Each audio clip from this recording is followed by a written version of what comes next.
Hello all. Let's start with Indian knowledge system for human culture and civilization. Myself, Dr. Vanita Agarwal, have completed company secretary, masters in law, UGC NET and PhD in insolvency and bankruptcy code. I would be going to discuss about Indian knowledge system. How Sanskrit is part of Indian language, how Hindi is considered as one of the Indian national language, how our earlier Vedas used to discuss about languages, our ancient culture. So I'll be going to touch upon, on the whole, the culture, civilization and also about human Indian knowledge system.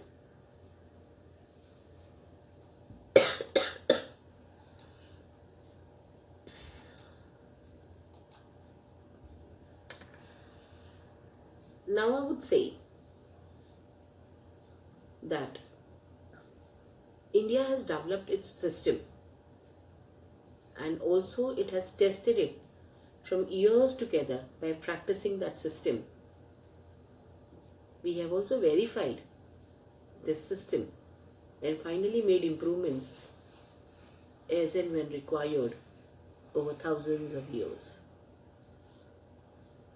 So finally, with all these rigorous practice, we have Indian knowledge system, the well-being of all.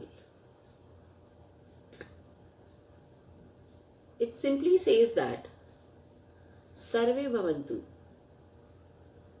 Sukhina Sarve Santu Niramaya Vasudev Kutumbakam Ekam Sat Vipra Baudha Vadanti Kranvanto Vishwam Aryam. So it basically says what? That it is based on deep understanding of human nature, human being and the entire system.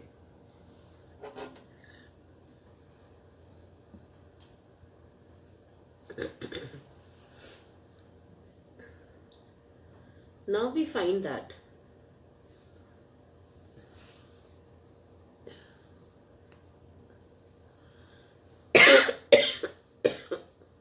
excuse me. So now we always find that human being has taken good rigorous efforts for its living, that surviving physical facility, living with fulfillment, that's relationship and physical facility. Another concept, it's not simple living we are talking about. It's living with continuous fulfillment, which is called by different names such as bliss, peace, satisfaction, happiness, fulfillment, contentment, enlightenment, independence, self-actualization, actis, divinity, salvation, liberation, etc., etc., etc. What we understand with this is the right understanding is understanding harmony and truth. So living in harmony, that's love and compassion. Relationship, living in harmony with human being. And physical facility says what? Ensuring more than required, but in harmony with the rest of the nature with right skills. So this we have taken, that what efforts have been taken by a human being. So now we have effort for excuse me, realization of truth, love and compassion. We find that all great people of the world have tried to realize the truth and to live by the truth as far as love and compassion is concerned. They have always tried their level best to realize the truth, understanding with human beings, understand the underlying harmony in nature, in existence, and on the basis of all this understanding, they have developed a way of life, culture, civilization for the well-being of all with love and compassion. So we find that for all such great people, we have a deep feeling of gratitude. We should have, one must have.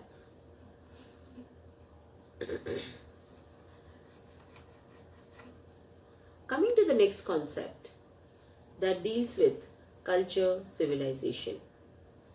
That says understanding or assumptions.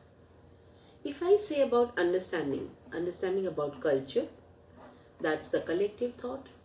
Understanding about civilization, that's expression in the form of behavior and societal system.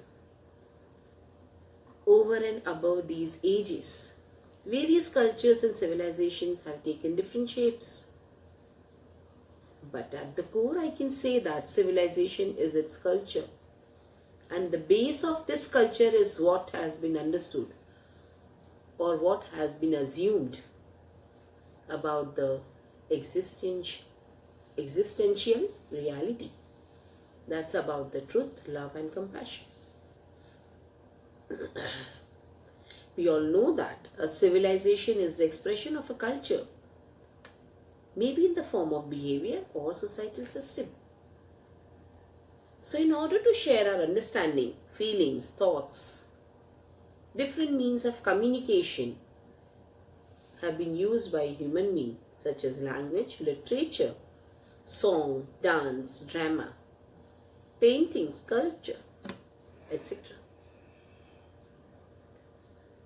I can say that to materialize this culture in terms of behavior and system is concerned, different forms have been developed such as science, technology, architecture, modes of production, transportation, exchange, modes of education, etc., etc.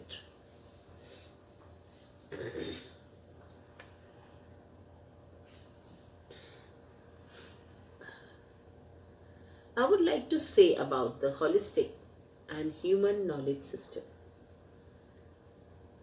I can say that a knowledge system which ensures right understanding and clarity of living in harmony at all levels of human existence can be called a holistic and human knowledge system. So we find that many cultures and civilizations over millennia have tried to evolve such knowledge system, which simply says that ekam sat vipra bahuda vadanti. So the Indian culture and civilization is one such example. How a culture, civilization develops and is propagated generations after generation depends on its education sanskar, its knowledge system. Absolutely.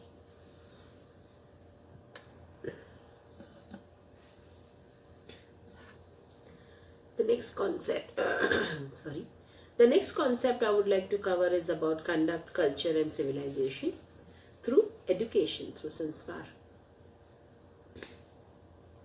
So human education sanskar at one side and the other side I have taken the graph of inhuman education sanskar. As far as human part is concerned, it's human worldview, perspective, human values, human culture, human conduct, human society, culture, civilization. As far as inhuman part is concerned, it's inhuman worldview, that perspective, inhuman values and culture, obviously inhuman conduct, inhuman society, culture, civilization. If I say about inhuman conduct, I mean the behavior of that human being, work, culture, how he is participating in that particular conduct.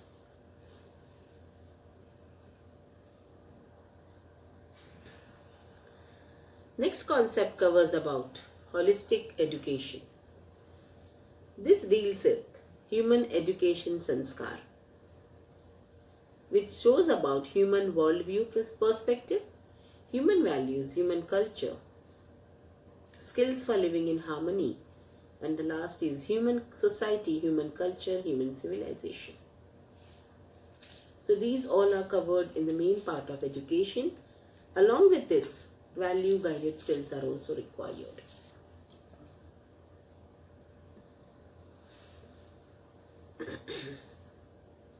Aspirations in NAP 2020.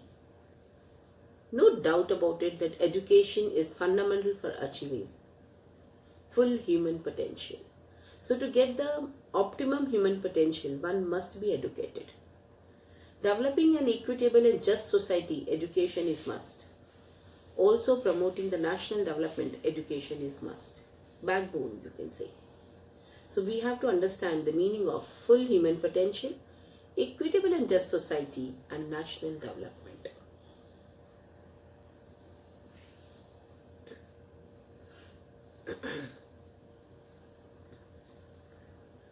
So human education sanskar, human worldview, human values, skills, they all are considered under full human potential. And as far as human society, culture, human civilization is concerned, it is absolutely an equitable and just society, which leads to the final national development.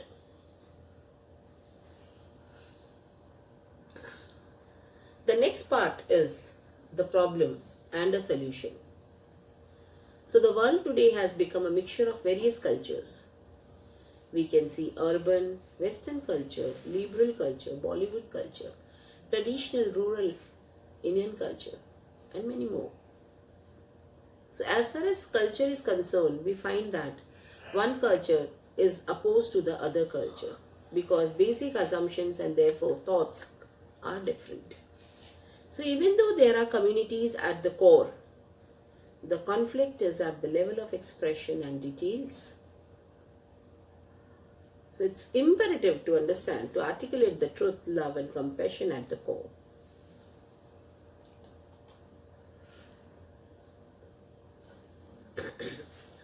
Let's understand formulation for education. It's desirable to have generic and universal formulation.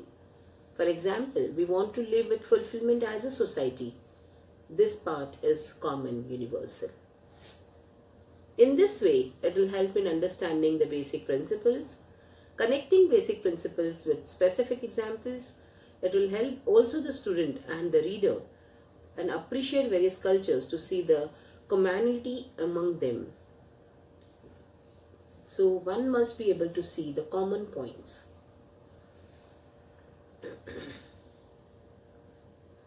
So this is one important point which one must keep in mind. We must have a universal formulation. If we don't have universal formulation, there is no definite yardstick for evaluation. So it's likely that people think that their formulation, culture, content, practice is superior and the others are not up to that level. So there is not only no common program to live together in harmony, rather this is opposition and strife in the society which may lead to struggle and also may lead to war at point of time.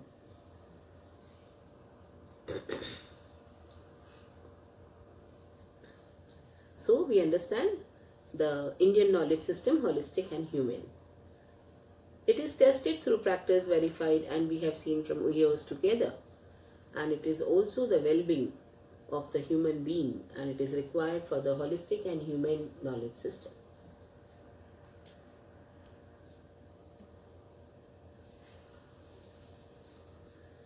The Indian knowledge system, it simply says that Kranvato Vishwam Aryam. So public members should be able to develop a view of filling any gaps, of being mutually enriching rather than to criticize or reject any knowledge system. So we must try to gain a best from every system rather than just cripping and criticizing the other systems. I would just present some Indian knowledge system, art and culture now.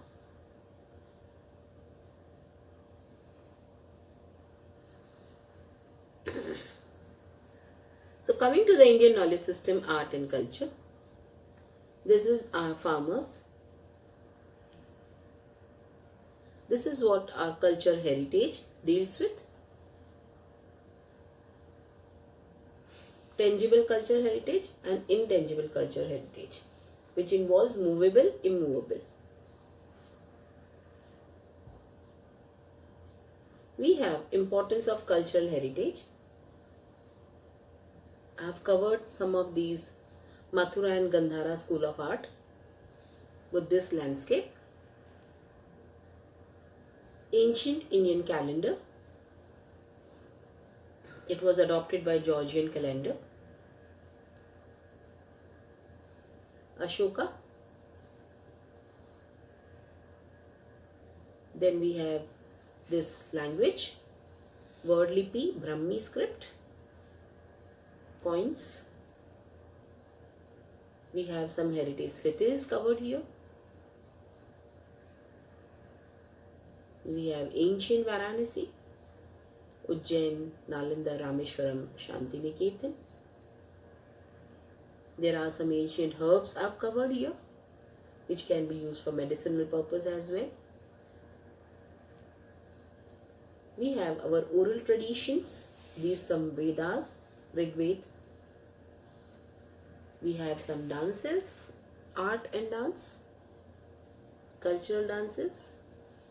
Bharatnatyam is one of it. We have covered some historical monuments here. I have covered some of them. Ajanta and Ellora caves. Impact of cultural heritage information. This information has good impact on medicine, society, health and well-being. These are some ancient languages I have covered. Sanskrit as Devanagari, Hindi as Devanagari, English as Latin. These are some of the concepts regarding Sanskrit. Rabindranath Tagore, how Tagore has covered all these beliefs. I've also covered some of the concepts of Mahatma Gandhi, Bapu's artifacts. They were sold for millions of pounds. This is also I've covered about the Anantnag, the heritage of community.